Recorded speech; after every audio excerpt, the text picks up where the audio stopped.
Hey everybody, Aaron Herman of the Open Scroll here. Today is Thursday, September 2nd at 11:30 a.m., which means we're in the last hour or so of the 24th day of the 6th month on the Lord's calendar, and I'm here with Bob Schlenker.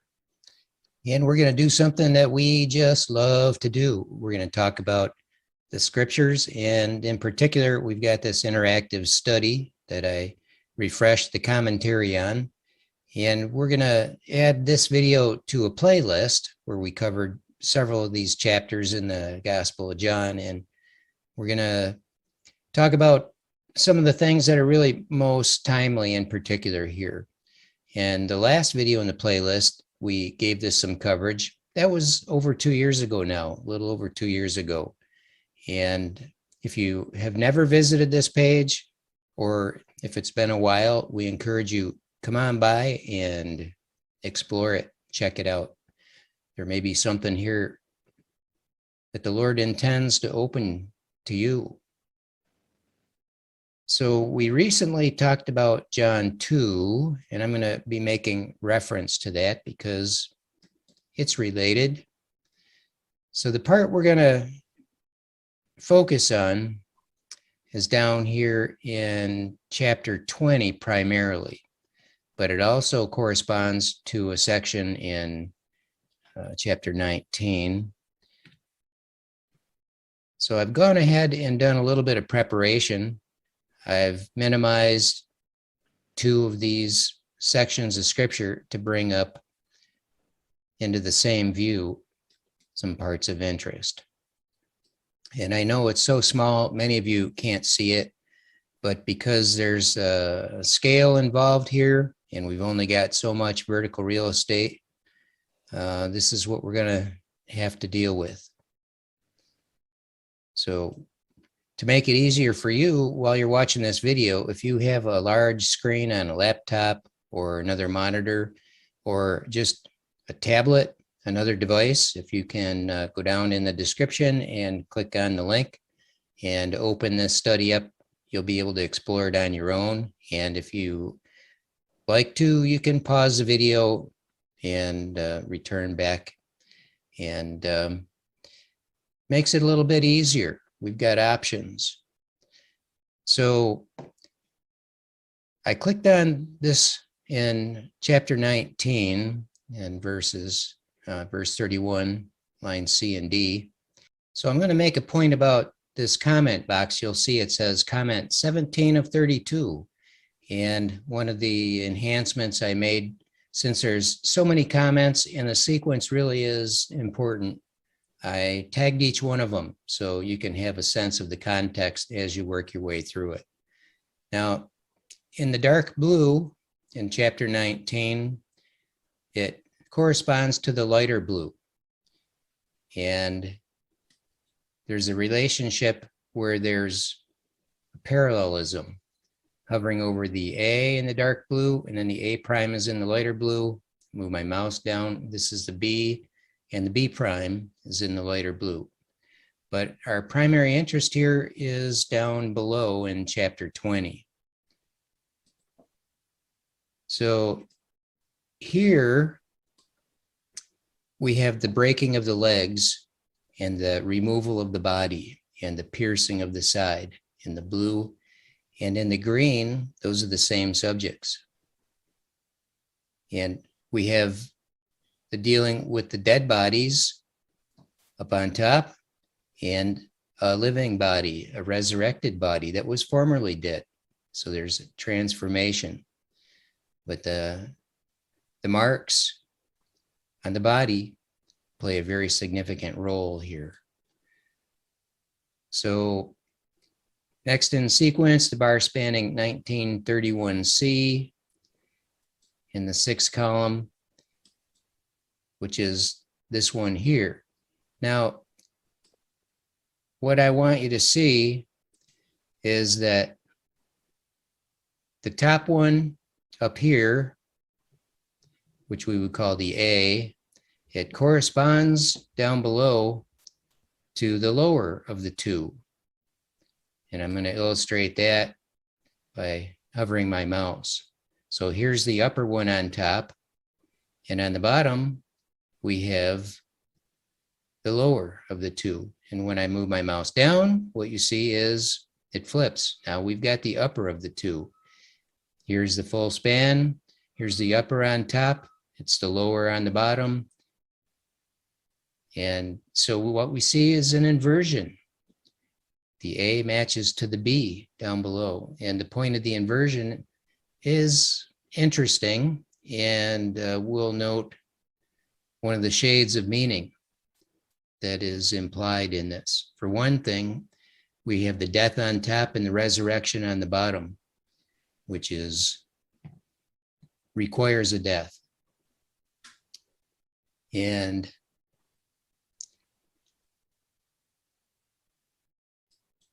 it's this commentary going to begin with. We've got the full span of it down below in view. Of course, there's so much commentary. Can't show you all the text here with the commentary in view. So I'm just going to talk about some of the key items here. I already talked a little bit about this first paragraph. In these texts highlighted blue, the wounded body of Jesus is featured with the removal of the dead and arrival of the living. You can find the green highlighted companion text in chapter 19 by scrolling up. The dead body of Jesus, the nature of his wounding, and its removal are featured. The more granular structure here is very revealing on the esoteric level. This text in darker blue is repeated in the lighter blue companion text even twice. This doubling is a very meaningful feature which will become obvious in subsequent comments. Since in this present view, we're seeing both repetitions in the same lighter blue, the easiest way to distinguish between them is by noting the fifth column of bars. And that's what I just demonstrated by hovering the mouse, right? So if I do that again, well, we got all the blue ones in sight. Can see it very easily. So in this third paragraph, I show how these compare. First and third sets. Here's the first. Here's the second, 24 to 25. And the third set is 26 to 28. See the separation in the bar at this level. So there are 3 points that I've listed here that are common between the first and third sets. In comparing the first and second, I've listed 2 items. And between the second and third sets, I show 3 points of comparison. And you can explore that on your own. Should be pretty obvious. And that's an interesting set of observations that really shows you the legitimacy and the strength of this structure in this section that we're primarily interested in. In this presentation, next paragraph, these 3 sets have been grouped like a 2 plus 2 plus 2. In this presentation, these 3 sets have been grouped like a 2 plus 2 plus 2 parallelism, so that the correspondence with the more remote context can be illustrated. Locally, however, these 3 matched sets are better described as a 4 plus 4 plus 4 parallelism. And this is what we want to focus our attention on. And I'll open this back up in a minute, but I want to demonstrate this. So you see here on this level of bars, I have 2 here and 2 down below, right? And the reason for that is because up above, we just have these two simple lines, which are not subdivided at all. So in order to illustrate this relationship between what's in the blue above in chapter 19 and the green below in chapter 20, I have 2 bars at this level. And I say that locally down here where we've got the blue now, this could actually be a 4 plus 4 plus 4 structure. And there's no need for this bar. Here we have an inversion. When I hover my mouse down over 20B, so we have a crossing over, weaving around, which is a notable structure in the context here, which we're going to talk about. What does it mean? In each set, the first 3 elements are single lines, while the 4th and final elements are expanded. This is what we call the keystone pattern. See the keystone pattern and the extended keystone to learn why this is a valuable insight. And we spent literally years going through keystone patterns in the Bible, more than 60 that we demonstrated, more than 60. How significant is that? Well, you look at the context where they appear, they're hugely significant. And what does it mean? Well, if you haven't seen the graphic, it has to do with the end times and the accounting of the chronology of the end times, which is big. So these keystone pattern sets, reading again, demand our special attention, not only because of their inherent value, but because they deal very particularly with the timing of the coming of Jesus, which is what the keystone pattern is about. And not only that, it's the 4th part of each set that the revealing of the identity of the Christ is featured. And this is really the main feature of the Shemitah of fulfillment. It is the 4th unit in the keystone pattern. If that doesn't mean anything to you, I strongly encourage you to get your mind wrapped around what's been written in the keystone pattern and the extended keystone. Because no joke, it's here in this part that's really dealing with the appearance of Jesus and the timing very specifically. And not only is it the revealing of the identity to the disciples in the extended context, you see, it goes beyond that. But strictly in the context, there's some really exciting things because we have 3 of these giving us the same message.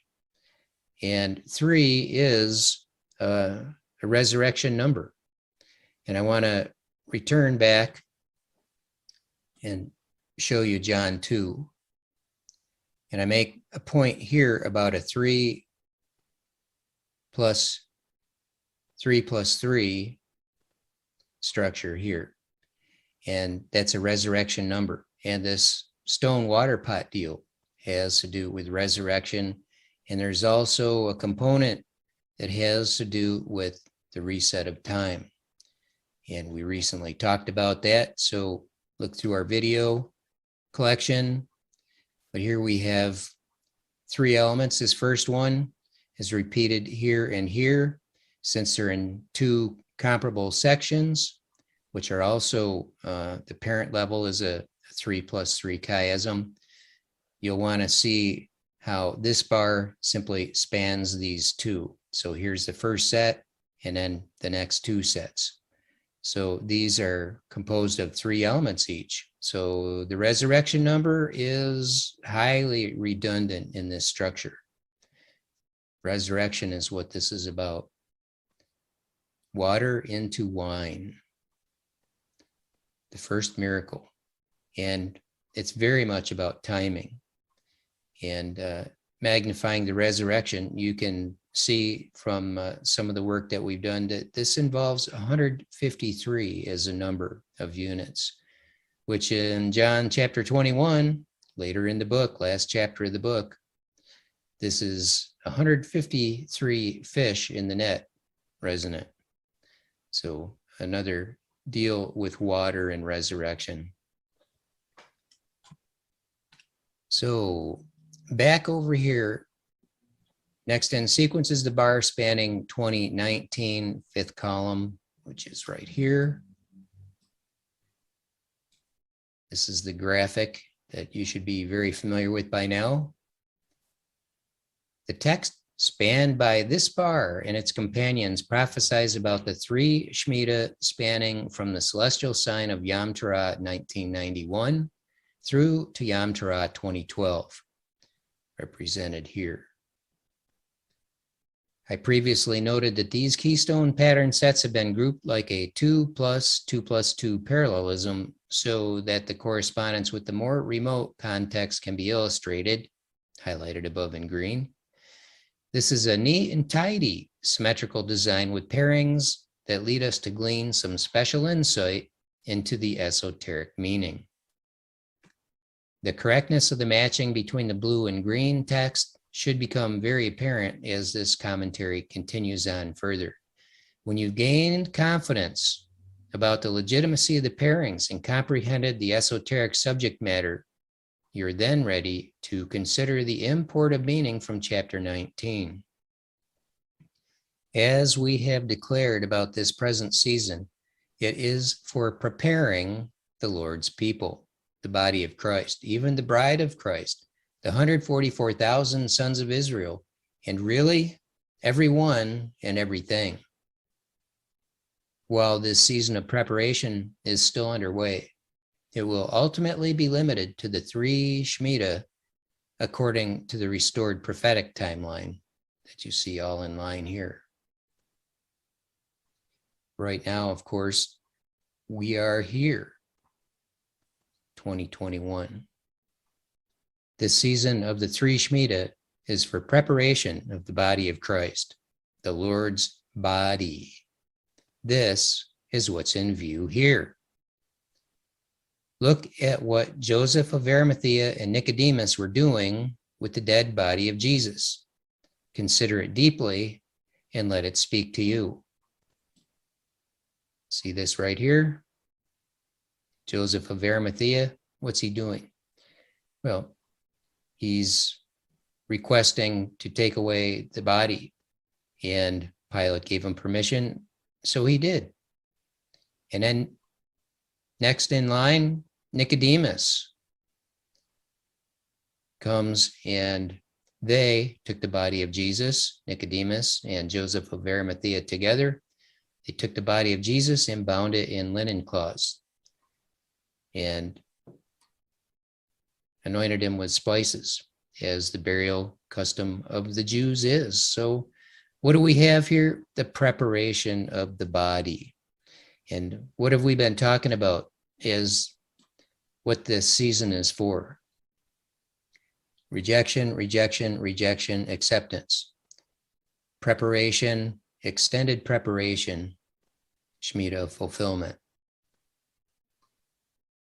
It's not that complicated. It's actually pretty simple. And we've been very consistent with putting a focus on why it is that even time has been allowed to be extended in this season.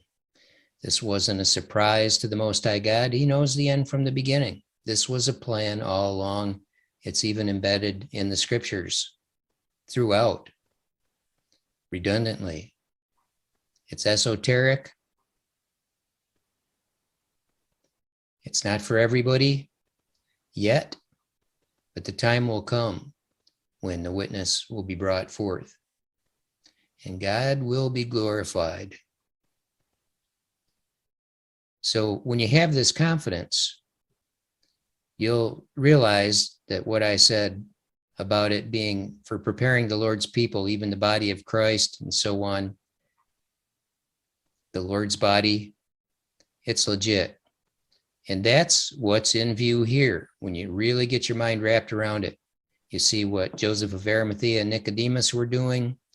And this is something that, in connection with this study or independently of it, on your knees in your prayer closet, seek the Lord about what it is that he would have you take away from it. It's motivating. We're not just sitting here fussing over, worrying about what might be coming in the next few months. Well, we We have no provision for that now, and we don't need that now. We'll have a provision for that when that comes. And that's enough. We have the provision for now, and that's enough. Next in sequence, line 2019A, right up here. On the evening of that day, the first day of the week, matches up to now and 8 days later. And yeah, we've mentioned already about that this is about time. It's establishing the time. And now is really interesting because this is now, here in 2021, as we received insight and as we're bearing witness about this in this season of preparation before the reset of time. That's my point. Because after the reset of time, we're going to be dealing with this 8 days later. What that signifies is there's a new beginning here.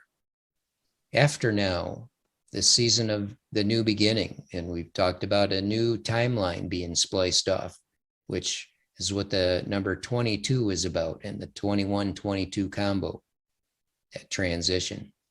And so this third set versus 26, 27, 28, this is going to be for after time has been reset.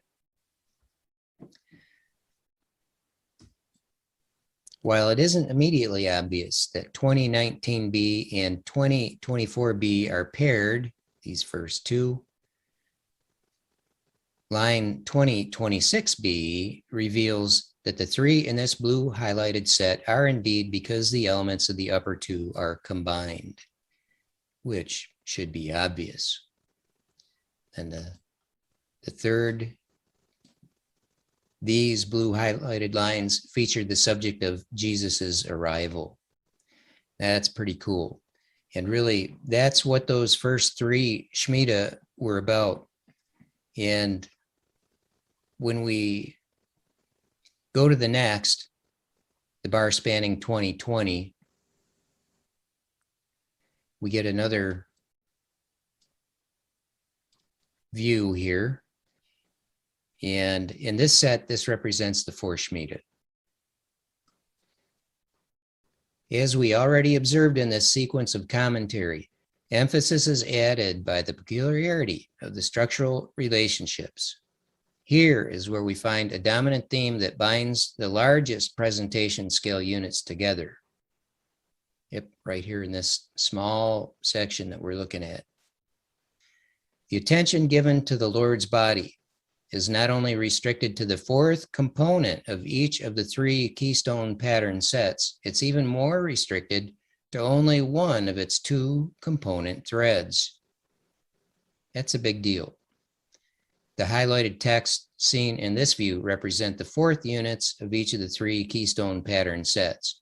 We believe these are prophecies that refer to the Shemitah spanning 2012 to 2019. Actually, both of them, before and after the reset of time. If it were not for the second set's inversion of order with respect to the outer two, there would be no keystone pattern produced. They would otherwise form a 5 plus 5 plus 5 parallelism. It may be seen that the structure actually models the reset of time. The threads cross over and back as they wind through the series, which is what I illustrated earlier. This flow bears witness to the timeline: intact, broken, then restored. The order is established in the first set. That's how it works. In the second, there's an inversion. And then in the third, there's another inversion that returns it back to the original order. You can see this after closing this comment window as you explore the dynamic highlighting associated with these components in the 6th column of bars, which I already illustrated. So I'm going to click on one of those that we would be hovering over. Next in sequence. The texts that are currently highlighted feature the sign of the Lord's body. This structural thread contains the entirety of this dominant theme that again serves to bind the largest presentation scale units together. The account of Jesus's first appearances to his disciples in 20:19 to 31 is linked with the account of the removal of Jesus's body from the cross, its preparation and burial. Next in sequence, the bar spanning 20, 24 to 28, fourth column. Having established that these companion texts, highlighted in blue, are keystone patterned, we must view the structured content in this esoteric context. On the foundation of the revelation insight learned from John 18, which led directly to the study of John 19 and 20, there are some features here that speak to us of the pending reset of time. In the structure, we have a doubling. Every symmetrical structure consists of an initial unit and another that repeats it. That's not what I'm calling a doubling. Technically, a doubling is where the unit appears once and is then repeated twice, like we saw in John 2, right? We have a doubling here. You could call the doubled sets twins. One called the twin, according to 2024b, is actually featured in the doubled sets. Scholars offer their varied opinions about why Thomas was called the twin, because no explanation is offered in the biblical text, and neither has any evidence been found to suggest that he might have been a twin. Let's consider what we know in this local and esoteric context. When we read in 2024 that Thomas, one of the 12, is called the twin, we should recognize the explicit mention of the number 12 as a clue. This is a primary time number. It's about time and the accounting of time. And the keystone patterning reveals to us the specific context.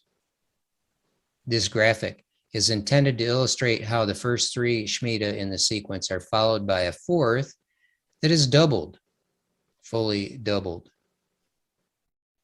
The Shemitah spanning from Yom Teruah 2012 to 2019 happens once and then again after time has reset into the past. These Shemitah are twins, so to speak. Thomas, the twin. Thomas is modeling one Shemitah and then the other. When you realize that the outstanding features of twins are, one, they're similar, but not like clones, and two, they're essentially born at the same time. Let this inform you about the present season and what is about to unfold. And Aaron and I have made a couple of observations about Thomas. While I was doing some research, I noted that the name Thomas appears 11 times in the New Testament Greek, 11 times. Thomas is a twin, so double that. What do you got? That would be 22. And if it counts for anything, and I think it does, Aaron and I observed that the name Thomas is a 22 in English gematria. Yeah, Thomas is 22. And the word twin in gematria is 21. That's a time number, especially related to 22. Thomas, the twin, 22 and 21. That's a power combo. Is it relevant? You know, there was a time when I would have thought that's really a stretch. That's not compelling at all. But now, the way things have gone, the way things are, that's at least worth a mention. So we have the features of twins, that they're similar and they're essentially born at the same time. They don't come out at the same time. One comes out after the other. So there's a firstborn and a second. And so we have in these twins, the firstborn over here in the grayed out, and the secondborn here, the Shemitah of fulfillment. And that's what Thomas really speaks to us about here. Thomas the twin, one of the 12. And the one resonates with the 12, as you know. So next in sequence, the bar spanning 20, 24 to 25, fifth column. Aaron, would you read this one for us, please? Chapter 20, verses 24 through 25. The first of the keystone pattern sets, the darker blue, informs us about this present timeline when the reset of time is still pending. Thomas the twin is a prophetic type, modeling to us a people who are characterized by skepticism. The disciples are bearing witness to the truth, most particularly serving the food at the proper time. See Matthew 24, verses 45 through 47. And Thomas rejects it, refusing to accept even that Jesus rose from the dead. The first word in this set is now, and indeed, this is our now, our present reality. While certain disciples are bearing testimony about the risen Lord and how he has manifested himself to us, this message is largely rejected. The second keystone pattern set, the lighter blue, begins with the words 8 days later, with the number 8 signaling a new beginning. In this esoteric context, it speaks to us of the new timeline that has branched off for the Shemitah of fulfillment as a second-born twin. While Jesus didn't actually appear in the first twin Shemitah, he does in the second. He reveals himself to Thomas, making an exhibit of the wounds in his resurrection body for the sake of identification. And Thomas believes, saying, "My Lord and my God." What an inspiring prophetic allegory this is to us. Let all these insights, together with how this is being unfolded to us in the keystone pattern sets, inform you about our bright hope and what lies ahead. Now, this isn't the final comment. This is 28 of 32, but the rest of them deal with what's woven in to this section. And because it is woven in with this keystone patterned set of 3, they're also very significant. But I'm going to leave that up to you for your own study to explore. This is something that you'll want to spend some time with and be in prayer about. At the very least, give them a visit, give them a read through. The page is up on theopenscroll.com. Again, linked down below in the description. We hope you find this inspiring. We do. And with all the signs we've been getting recently, some pretty dramatic stuff has been happening. We're continually encouraged. We also see 2 kinds of people. We see faith failing and faith rising. And we know both have to happen. Many will fall away, but the Lord will have a people. This is a season for testing, for preparation. The better you prepare, the better off you'll be now and after the reset of time. God bless you, everybody. Bye-bye.